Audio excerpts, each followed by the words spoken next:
Malgré Kabali à Kingakati, malgré Kabali à Kigali, Moutamba vient d'être échappé. Na kati ya prise, ton a piège, Yaba Kabili. Oh, ils ont déjà attendu na 3 personnes. Rwanda, Vital Kamerhe, Firmin Vondo. Oh, pourquoi aujourd'hui Moutamba est devenu l'homme à battre à classe Kabili? C'est parce que Moutamba est le produit du PPRD. Mais Moutamba en soi, c'est le fruit de la révolution. Il est dans l'esprit de Kipavita, il est dans l'esprit de Kimbangu, il est dans l'esprit de Tshisekedi, il est dans l'esprit de Lumumba, son idole. La lutte de la xénophobie, l'anti-rwandais vous revient dans une forme agglomérant. Et ce qui n'a pas de part ya Moutamba, c'était la volonté du Rwanda, via Vital Kamerhe et Firmin Vondo, les kabylistes, qu'on se le dise de vérité. Et chef de l'État, je demande de tant que communicateur d'investigation et défenseur du peuple congolais pour l'intérêt de la République jusqu'au sacrifice suprême, Vondo a sous-souté comme PGR de la République. En même temps, Vital Kamerhe doit démissionner. Parce que Vital Kamerhe a violé les dispositions constitutionnelles sur la propagation du mauvais bruit. Il a affirmé ce qui n'était pas au vu de tout le monde. Namoba. Pourquoi politique a des poids des mesures? Ne s'infonde bien un peu Vital Kamerhe sur la propagation de mauvais bruit.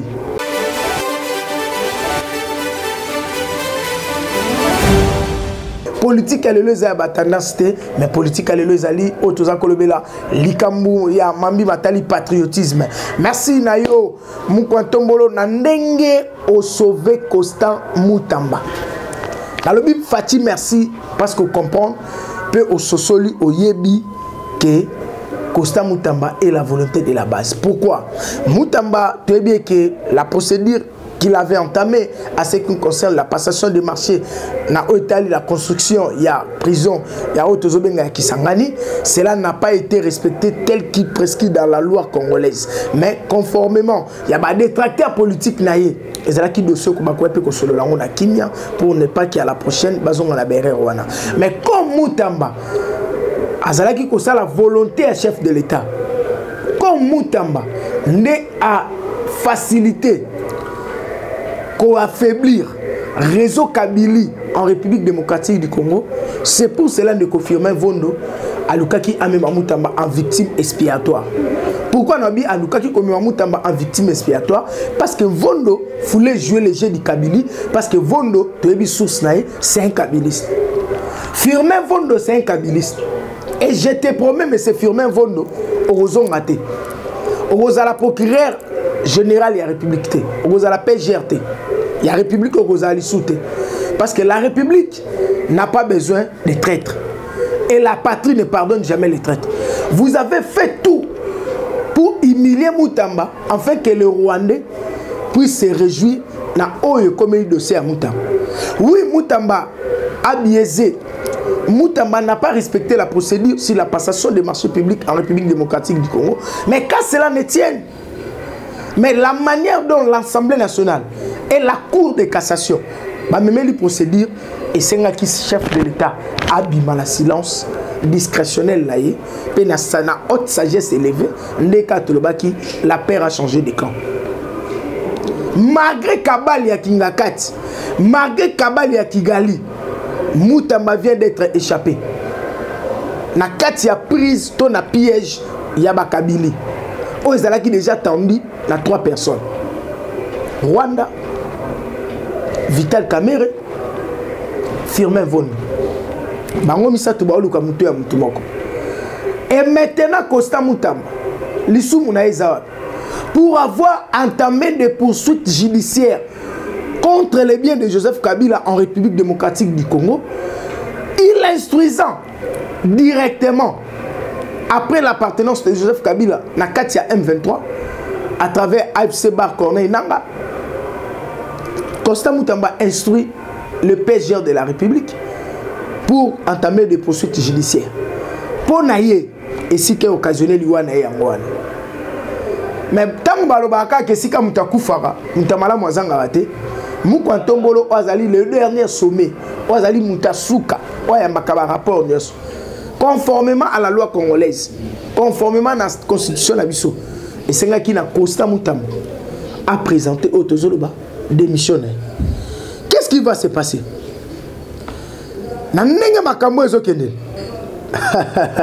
Fachibeto Mukishimonto donc ndenge makambo ekendeli Moutamba avait respecté la procédure de la justice mais pour m'azoyer et c'est un caméra Facha Mukoloto je me pose la question et je pose à tous les gnosologues et surtout vous les détracteurs du Congo et ceux qui veulent la chute de Fatima Beton dans cette régime bon se poser des questions na mukolonini to na semaine nini to na mois nini na année nini depuis que Congo est à la Congo plénière écota dimanche et plénière spéciale pour na koluka mutu ya Moutamba nyoso na pona nini mbongo euta Kigali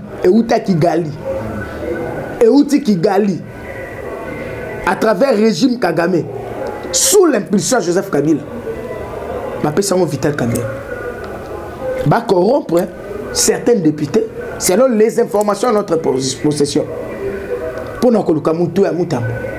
C'était un dimanche plénière spéciale et cette plénière est respectée procédure il y a clôture il y a assemblée nationale il y a vacances parlementaires parce que c'était le dernier plénière où il fallait inclure Moutamba mais comme l'ordre du jour ils allaient qui établi Kamerhe Bosana Kiango et on a convoqué plénière spéciale parce que lui-même Kamerhe avait déjà prédit que le ministre doit démissionner.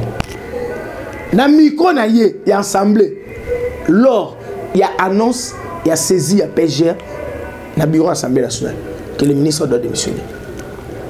Le ministre doit démissionner. Mais c'est Vital Kamerhe. Il y a son parce que Moutamba constitue un danger permanent pour la classe Kabila. Et où en sommes-nous maintenant? C'est un chef de l'État. La Bible a un pouvoir discrétionnel. Chef de l'État, oh les Karabatunions sont à Mayele, na Congo Mbaleki na missionnaire sur la politique.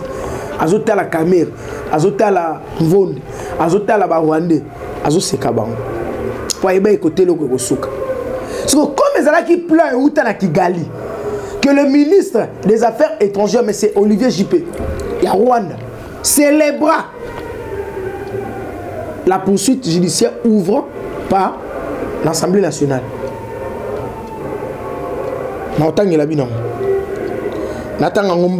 Pour comprendre que Marambo Tozo maîtrisant.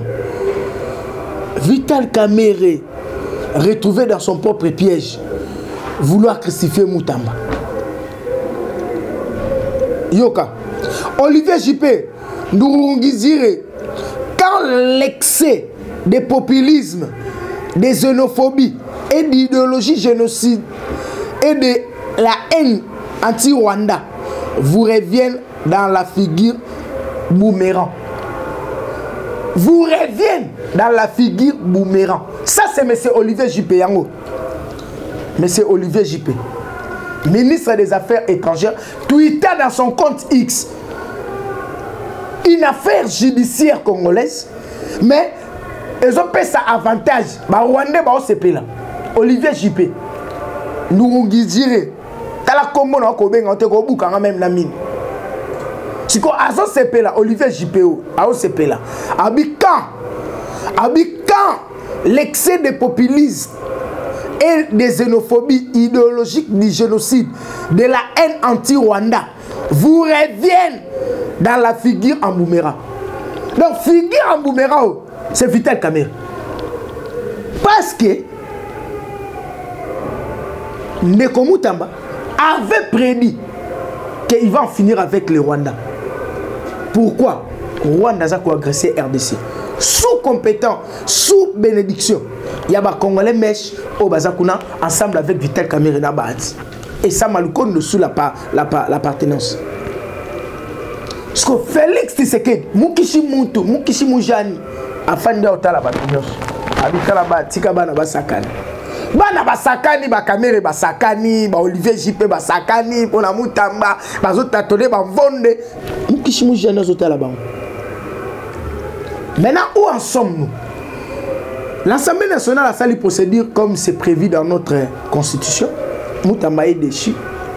Ba livré na maboko ya procureur général. C'est un qui a présenté des missionnaires. Et conformément à la loi Nabiso, Moutamba a présenté des missions et pas il y a chef de l'État. comme copie pour information et au chef du gouvernement, Judith Soulouma, pour prendre acte. Et celui qui va instruire maintenant, le procureur général, celui qui va instruire le Premier ministre, c'est le président de la République. Oui, vous devez prendre acte de ces démissions. Le président Ayambi Moutamba, 2 heures, il y a le solo. Moutamba Talisi, président. Oui, je suis coupable. Oui, naebi que makambo ya nini bazoko ekipenga ngo. Makambo ya prison, procédure les a respecté. Oui, j'accepte et je m'incline pour les lois de la République. Mais comment ça fait-il? Maloba Costa Moutamba pas président. Kolongwa nangana bokonzi et ça lui fait na Rwanda. Oh! Président Laurent Zali na sensibilité. Il y a une volonté à Congolais et Congolais nyos. Attends la zone ici, non? Quelque chose est assez sérieux. Habitat là. Si c'est pour plaire au Rwanda, je suis prêt à démissionner. Mais si c'est pour des raisons et règlements de comptes politiques, ça va déstabiliser votre pouvoir. Pourquoi? Quand c'est le bis de vérité. Il est le 2e ministre. La Bible est 2e ministre parce que Bazaka a 3. Oh, bah, ça fierté, bah, ministre, n'y a soit Congo, bah, ça 3. Si on attend yo arrêté, c'est que vous êtes là. Il y a que 3 ministres. Oh, bah, ça la fierté. Il y a les Bosso. Et ça, madame Thérèse Kaikwamba, Kimpa Vita. Thérèse Kaikwamba, coup de chapeau, maman, félicitations. D'ailleurs, elle a été publicitée en présence, il y a ma ministre, lors du conseil des ministres précédents. Il y a cela 2 semaines passées. À part il y a la fierté de l'IDPS en finances publiques. Doudou Fambalikonde Libotaï, l'homme qui a pu reçu à voter ces lois, la réforme de la finance publique. Et sur l'appui de l'FMI, à peu près 2,5 milliards. Tout ça, Mambetali, relance il y a Inga 3, la lutte contre les érosions et le volet infrastructure. Et c'est pour cette raison, vous voyez que Doudou Famba est sur terrain pour contrôler ses actions. Je dis bien Doudou Famba pour contrôler ses actions sur terrain avec la ville-province de Kinshasa. Sous la houlette, il y a le gouverneur, l'infatigable Doudou, l'infatigable gouverneur. Mais c'est Daniel Bumba Lubako. Daniel Bumba Lubaki, quoi qu'il en soit, on va juger sur votre bilan. Dans tête de ville, vous avez que 8 mois. Mais Fifi Masuka, il a été vice-gouverneur avant Mouège. Fifi Masuka, il a fait ce qu'il pourrait. Mais Fifi Masuka, on connaît des réalités. On a place au Babomissi. Et bon, le alaba intérieur, le alaba yakati, va présenter Bisson. Là, on a sali 6 mois pour mon gobo, il y a le alaba, c'est grave. Mais eux, ils ont salama, bétonnage, la ville province à Kinshasa. Accordons le temps à Daniel Bumba Lubaki et vous verrez la suite. Et la 3e, c'est Ndeko Moutamba. Avec sa réforme et appareil judiciaire Nabiso, et poser problème. Et Moutamba talissé que la justice congolaise était bel et bien malade. Était vraiment malade.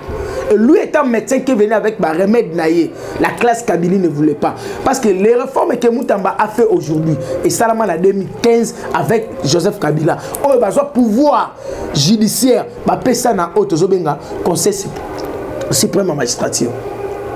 Et tant Moutamba y a la Kisabi, non? Un ministre qui siège au conseil des ministres, il est le ministre garde d'assaut. C'est lui qui devait détenir la clé. Et le dernier mot pour la justice congolaise. Aujourd'hui, les désengorgements à la prison, il y a un problème dans la firme Vonde. Parce que Vonde était en complicité avec d'autres magistrats. Et tous les magistrats voulaient qu'il y ait Salam Salaka en Congo. Mais dans d'autres promesses, il n'y avait pas de magistrats. Vonde, wana yo somo nangote. Wana yo yebe ngote obosanyango. Et bah par règlement de compte nabino na ma vérité Moutamba Loba pour la première fois que son mandat a 4 étages na Belgique. N'est ce que vous avez problème. Et vous prenez vos histoires personnelles pour y placer en la République démocratique du Congo. Nabi bo s'abonner, bo partager beaucoup de sanga nanda ko ya Vonde, beaucoup de sanga nanda ko Moutamba et beaucoup plus coup de chapeau na chef de l'État pour la haute sagesse. Pour avoir compris la volonté du peuple. Et moi, j'avais vite compris. Ce qui est président, à ce qui acte la démission à Moutamba, et il y a que frustrer le peuple congolais. Et l'ampleur politique, il y a deal entre les États-Unis, ça allait être autre chose. Pourquoi? Kolongo ya Mutambe, ça lui fait dans Rwanda. Comment peut-on imaginer? Pourquoi aujourd'hui Mutamba est devenu l'homme à battre à la classe Kabili? C'est parce que Mutamba est le produit du peuple perdu. Mais Mutamba en soi, c'est le fruit de la révolution. Il est dans l'esprit de Kipavita, il est dans l'esprit de Kimbangu, il est dans l'esprit de Tshisekedi, il est dans l'esprit de Lumumba, son idole. Et maintenant, Mutamba est le sujet. Il y a élimination. Ce sont des histoires quand nous en parle. Les gens nous traitent, ah, bataille des personnes, baloba maramo, on maîtriser. Bino mabo maîtriser. Tant que le bail que AFC est à Corneille, où en sommes-nous? Tant que le bail que Kabila, patron à M23. Bobo ya. Bo traité biso. On a déjà le liste, on maîtriser politique. Bino va maîtriser la politique. To souki wapi Olivier JP, Ndungurize, Azo Sepelana, Nina Lebi quand la lutte de la xénophobie, l'anti-rwandais vous revient dans une forme englomérant. Et ce qui n'a pas de part Yamutamba, c'était la volonté du Rwanda, via Vital Kamerhe et Firmin Von de les kabylistes, qu'on se le dise de vérité. Et chef de l'État, je demande en tant que communicateur d'investigation et défenseur du peuple congolais pour l'intérêt de la République jusqu'au sacrifice suprême, Von de Arozong a sous-souté comme PGR de la République. En même temps, Vital Kamerhe doit démissionner. Parce que Vital Kamerhe a violé les dispositions constitutionnelles sur la propagation du mauvais bruit. Il a affirmé ce qui n'était pas au vu de tout le monde. Namoba. Pourquoi politique a des poids des mesures? Ne s'infonde pas Vital Kamerhe sur la propagation des mauvais bruits. Nalobi mais s'infonde pas Vital Kamerhe. Nous les parlementaires debout, on va saisir la Cour de cassation pour introduire autre lettre de Funda Vital Kamerhe sur la propagation du mauvais bruit conformément à code pénal livre 2 article 169 ya Mokanabis. Donc lobby de Tobeta Lisolo Mutamba zali na conseil des ministres. Et car lobby à la conseil des ministres a yena cortège na bureau naé a pesi bango félicitations à quel conseil des ministres avant dit merci chef de l'État pour avoir compris que nous devons sauver la République. Rapidement, la paix a changé de camp. Ah, c'était moi, votre humble serviteur, l'international Trésor Mokila, le communicateur d'investigation. Les nouvelles viennent de tomber pour le M23. Exclusif, le M23, FARDC Wazalendo, la Nations Unies dénonce des crimes de guerre potentiels. Les rapports centré sur les événements survenus depuis janvier 2025 relève des exactions massives, exécutions sommaires, détentives, arbitraires, viols, pillages à Goma. Les M23 soutenus par l'armée rwandaise auraient utilisé des armes lourdes contre les zones d'essentiellement peuplées, notamment des camps de déplacés lors du retrait précipité des FARDC. La chaîne de commande s'est à fondre, ouvrant la voie à des abus graves par des soldats congolais et les milices. Wazalendo dit un rapport de l'ONU. Tolobaïke et l'autre M23 base à la sanctionner. Quand on a un rapport au Kangilo Yango, il y a les Nations Unies. On a malobabi tout Keita. Tango ya kipanai. Bobeta ba arme lourd na ba camp de déplacés. Bobeta ba arme lourd na ba école, na ba hôpital. Et si ka ba kangi bino. Et makambo no sotolo ba o. Et yana muto ko na inanga. Sous l'impuissance Joseph Kabila. Hippolyte Kanambe alias Joseph Kabila. Ba okanga Kabila, ba okanga yo. Olia mwamba. Maintenant, Bintou Keïta vient de clouer encore les M23 sur les rapports des Nations Unies. Ça, c'est le rapport de Bintou Keïta. Zana l'action photo. Pour Bissot Tozali, communicateur d'investigation. Yango, rapport à Bintou Keïta. Mon Bintou Keïta. J'appelle les M23 à cesser immédiatement toutes les hostilités conformément aux engagements pris dans le cadre du processus de Nairobi à déposer les armes sans condition et à l'adhérer du programme des armements de mobilisation relève au président Yakou pénal international. Il était ici. Et la RDC a déposé leur plainte à bonne et due forme. Et Karim Kam a instruit le président Félix Tshisekedi à ouvrir les tribunaux, les TPI, tribunal de paix. Tribunal de paix international en République démocratique du Congo. Vous serez jugé ici. Bino, Namibien, Laurence Kanik, Willingom, Bertrand Bissimo, Corneille Nanga, Tozwabino Anamabo. Pourquoi? Nakataba pour parler, il y a Nairobi, retour à cantonnement. Nakena processus à Luanda, désarmement et retrait à Batrouk, les FDLR et les RDF. Ce que vous expliquer, Bissot. Ce que tu le veux que M23, ce sont les Rwandais, Bobo Yaki. Moutounabino, Azalaïpena pour parler, Yagoma devant Bitou Keita, Kika Yabin Karoubi, Alobi, l'M23. Ils ont les mêmes objectifs avec Joseph Kabila. M23, même objectif avec Joseph Kabila. Nalinga na biso ya sika, otolobake baza même moral. Donc c'est Joseph Kabila qui instruit à Corneille Nangaa de tuer les Congolais. Il voulait congoliser la guerre. Où en sommes-nous, Kabila? Alias Hippolyte Kanambe. Mais c'est Kanambe. Yapolo, où en sommes-nous? Namaram Nabine Tali. Maramba consultation Tosukia. Mbangwiri. Kabila, tout la moussiazaz. Si on n'a pas de et Sili. Lobby. Information est bimi. Lobby, je dis bien lobby. Information est bimi. Les gouvernements tombent. Basu acte. Il y a travaux techniques pour les projets de paix entre le Rwanda et la République démocratique du Congo et en respectant le calendrier précis. Du 23, à partir du 23 au 24, l'arrivée des différentes délégations.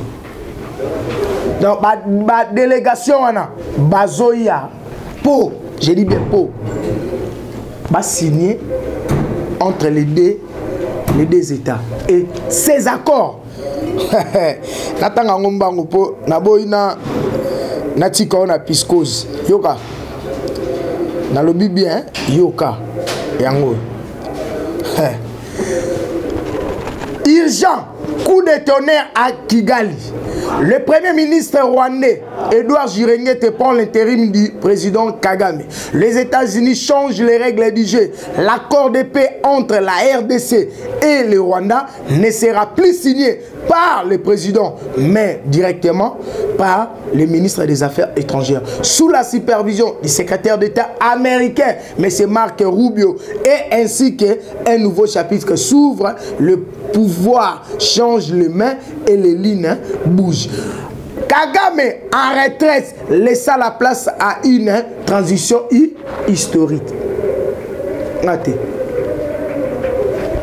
Ambassade des États-Unis. L'ambassade des États-Unis sur leur compte Twitter. Merci Fatih Beton pour avoir sauvé le Congo. Merci Moukwantombolo pour avoir arraché le Congo Namabokaba prédateur. Et bon matin, Bokita Fatih Banda mission dans le mois de juillet. Et dans le mois de juillet, je confirme, selon mes sources ici,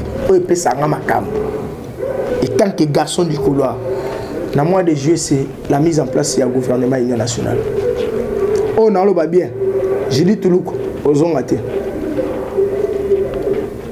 Julien Palouk, aux ongatés. Venabiso, aux ongatés. Kabouya.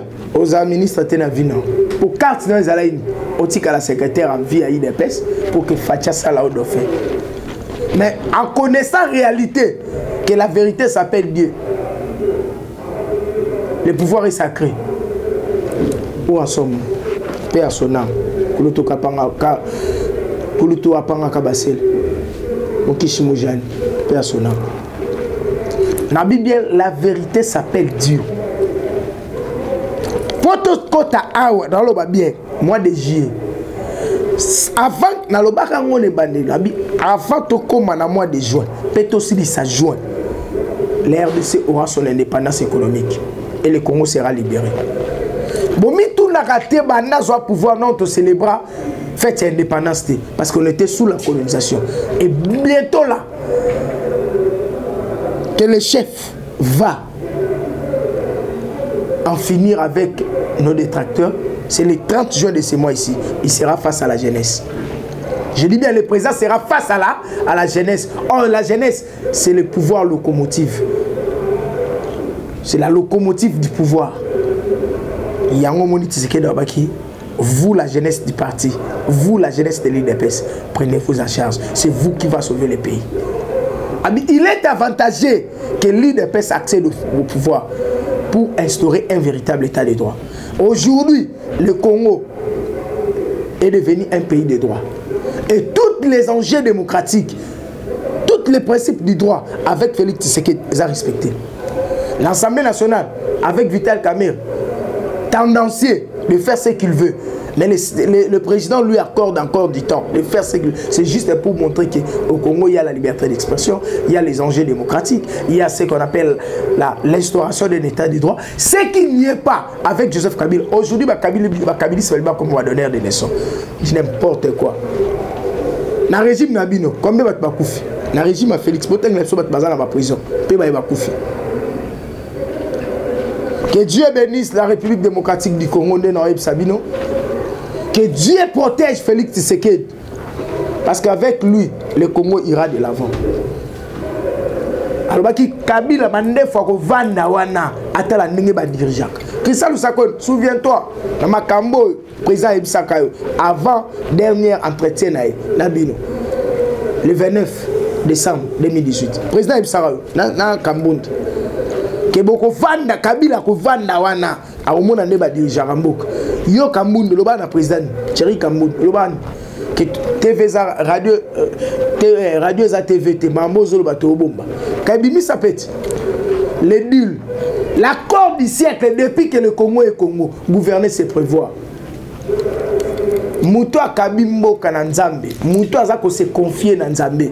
Abi confiez-vous à l'Éternel, vous serez affermis et à ses serviteurs vous réussirez. Ensemble avec les serviteurs de Dieu, Fachi a prié pour le Congo. Ensemble avec Dieu, aujourd'hui le Congo, Fachi est affermi. Combien de coups d'État ratés? Combien de tentatives? Yaoluka Kosala Emabe. Combien des enlèvements? Mon général, le commandant de la ville, non, c'est Nganayo. Ne soyez pas l'homme du bureau, soyez l'homme du terrain. Au niveau du terrain, travaillez dans la civil. Il y a qu'à le coller et vous aurez des informations. Parce qu'on connaît les joueurs et leur système de jeu. Plus rien ne sera comme avant. Ensemble avec Daniel Bumba Lubaki qui n'est au bon. Daniel Bumba Lubaki qui n'est au bon. Ensemble avec le commandant Israël Kantou, Kinshasa est comme à sécuriser. Que Dieu bénisse la République démocratique du Congo, qu'il vous bénisse partout où vous avez occasion à Kolandanga. Bobenganga la plus de 143 82 24 46 445. C'était moi, votre humble serviteur, l'international Trésor Mbokila, communicateur d'investigation au compte de l'IDPS, les députés populaires, les défenseurs du pouvoir. La Bible plus de 143 82 24 46 445. Soinzamba Ozongate, Tokutana. La prochaine numéro pour avoir des vérités. Pour votre information, Moutamba reste membre du gouvernement. Le président n'a pas pris acte de son démission. C'est juste d'une couleur politique et d'une tendance de règlement des comptes. Et avec la sagesse du chef de l'État, cela a permis pour qu'il y ait la stabilité politique en République démocratique du Congo.